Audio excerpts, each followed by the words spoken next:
अस्सलाम वालेकुम, मैं हैदर जी। आप देख रहे हैं हैदर जी ऑफिशियल। मैं मौजूद हूँ मिस सहरिश के साथ। आज का टॉपिक बड़ा अहम, बड़ा ख़ास टॉपिक है, अमलियात के हवाले से, उनके हल के हवाले से, इलाज के हवाले से। किसी ज़माने में हमारे बड़े बुज़ुर्ग जो हैं कुछ अमल किया करते थे घरों में, जैसे कि कुरान पाक का पढ़ना, चिराग का जलाना, अगरबत्ती का जलाना, और दरवाज़े के अंदर आते हुए और बाहर जाते हुए कुछ दुआएं पढ़ना। बहुत चीज़ें ऐसी थी जो हमारे रिस्क को नहीं रोक पाती थी, जो नेगेटिव एनर्जी को रोक पाती थी, और जो बीमारियों को बहुत सारी को दूर करती थी। ऐसे ही अमल हमारे बड़े बुज़ुर्ग किया करते थे कि तमाम तर मुसीबतें, परेशानियां नहीं आती थी। आजकल क्या है कि हम इन चीज़ों से बहुत पीछे, बहुत दूर हट गए हैं, बहुत दूर जा चुके हैं। तो क्या हमें करना चाहिए कि हमारे ये तमाम मसले मसाइल हल हो जाएं? ठीक कैसे होंगे ये भी आपको बताएंगे, और हर चीज़ का इलाज और हर चीज़ का अमल भी आपको बताया जाएगा, ताकि आपके लिए आसानियां पैदा हों और आप अपनी तमाम तर परेशानियों से दूर हो जाएं। मिस अस्सलाम वालेकुम। वालेकुम अस्सलाम। कैसी हैं आप? शुक्र अल्लाह का। तो मिस, मैं यही टॉपिक लेके आया था आपके पास। बहुत सारे कमेंट्स से जादू का इलाज, इसका अमल, हसद, नज़र। माँ कहती जी मेरे बच्चे को नज़र लग गई है, बद नज़र लग जाती है। तो इनके अमलियात, इनके तमाम तर इलाज मैं आपसे चाहूँगा कि आप हमारे साथ शेयर करें। व्यूअर्स सुनना चाहते हैं आपको।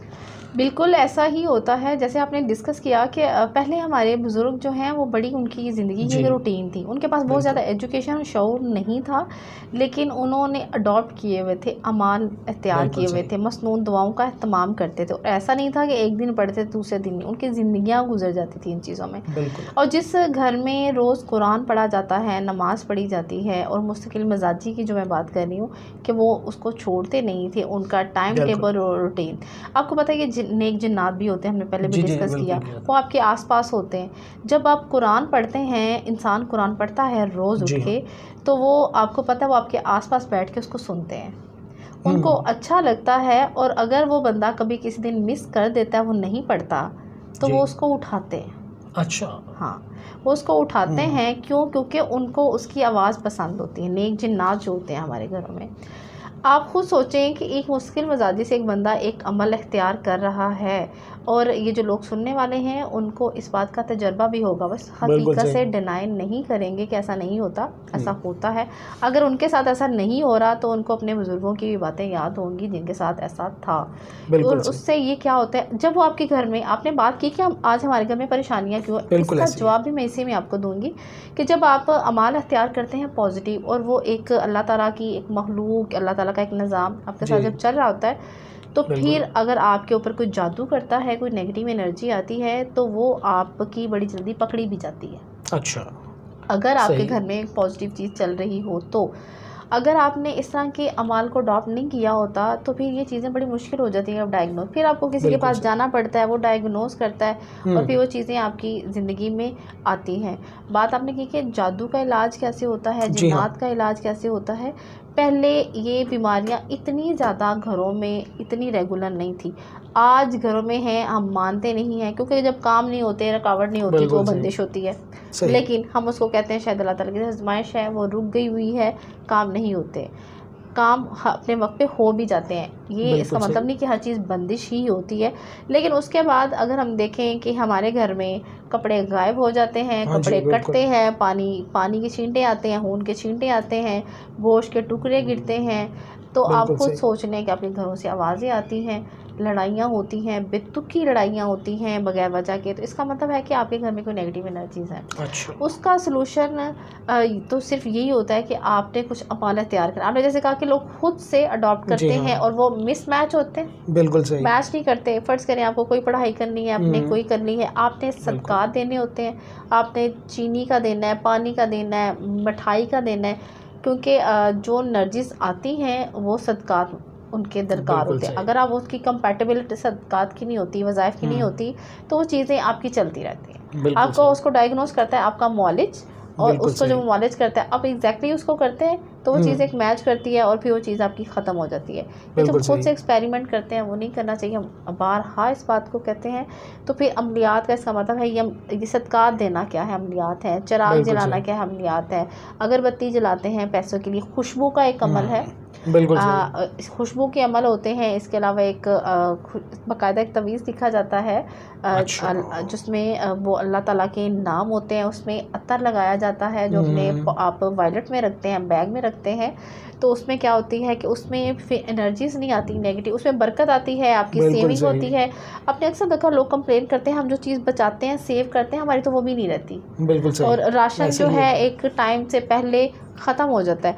ये वो चीज़ें हैं जो वर्चुअली एग्जिस्ट करती हैं। सही वाकई मैंने देखा है लोगों जिनके घरों में बरकतें हैं, जिनके घर में अमाल इख्तियार किए जाते हैं, बेशक, जिनमें वो चीज़ें बताई जाती हैं, पढ़ाइयाँ, मसनून दुआएं, सदक़ात जिनके घर में चलते हैं, उनके घर में ये नेगेटिव एनर्जीज नहीं होती। एक बरकत वाला, एक खैर और आफियत वाला मामला चलता है। पुराने बुजुर्गों की हम ज़िंदगी देखते हैं, हम देखें आपने देखा होगा कि हमने लास्ट टाइम भी बात की कि वाशरूम में जिन्नात होते हैं। और जिन्नात का क्या शौक क्या होता है, सिर्फ घर में मियाँ बीवी को लड़ाना। बिल्कुल ऐसे ही है।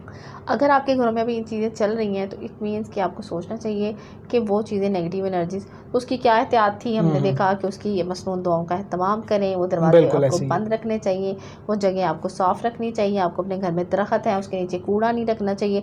रात के टाइम अपने घर में, ये क्या है, ये अमाल है। बिल्कुल ये अमाल है। हमारे बुजुर्ग थे वो इन चीज़ों की बड़ी एहतियात करते थे और वो इन चीज़ों पे समझौता भी नहीं थे। बिल्कुल ऐसे ही है, बिल्कुल ऐसे ही वो करनी पड़ती थी। आज हम मॉडर्न हो गए हैं लेकिन एनर्जीज को लेके बैठेंगे, नेगेटिव एनर्जीज। इसलिए हम एस्ट्रोलॉजी भी सुन रहे हैं, इसीलिए हम जो रूहानियत भी सुन रहे हैं। क्यों? क्योंकि हम अपने सोल्यूशन ढूंढ रहे हैं। हमने जो चीज़ें अडॉप्ट की हुई थी बेसिकली वो रवायात हमने छोड़ दी हुई हैं। क्योंकि हमारे बुजुर्ग हर जुमेरात को चिराग जलाते हुए थे। अब लोग लॉजिक पूछते हैं कि चिराग क्यों जलाया जाए। चिराग जब साले सवाब को हर बंदा मानता है। जब हम अहले बैत को, नबी अकरम सल्लल्लाहु अलैहि वसल्लम की ज़ात को, अहले बैत को, जब हम शुहदा को, औलिया कराम को जब पढ़ते हैं, हमारा एक रूहानी निज़ाम उनसे जुड़ता है, एक मदद। उसके लिए हम अगरबत्ती भी जला सकते हैं, खुशबू का अमल, उनको हम हदिया करते हैं। इसके अलावा हम उनके लिए चिराग जलाते हैं, उनको हम हदिया करते हैं। हम उनके नाम की कोई न्याज कर देते हैं, ये भी हदिया। ये क्या है? ये अमाल, अमलियात का बेसिकली हमारी ज़िंदगी में बहुत बड़ा किरदार है। अगर वो जादू जिन्नात को नहीं तोड़ रहे लेकिन वो आपको सोल्यूशन की तरफ बहुत जल्दी लेके जाते हैं। बिल्कुल सही, बिल्कुल क्योंकि जब वो एक एनर्जी, और इतनी बड़ी एनर्जी, बुज़ुर्गों की एनर्जी जब आपके घरों में आती है तो आपके घरों में मसले नहीं रहते, ना बंदिश के, ना जादू के, ना रुकावट के, ना नजर बद के।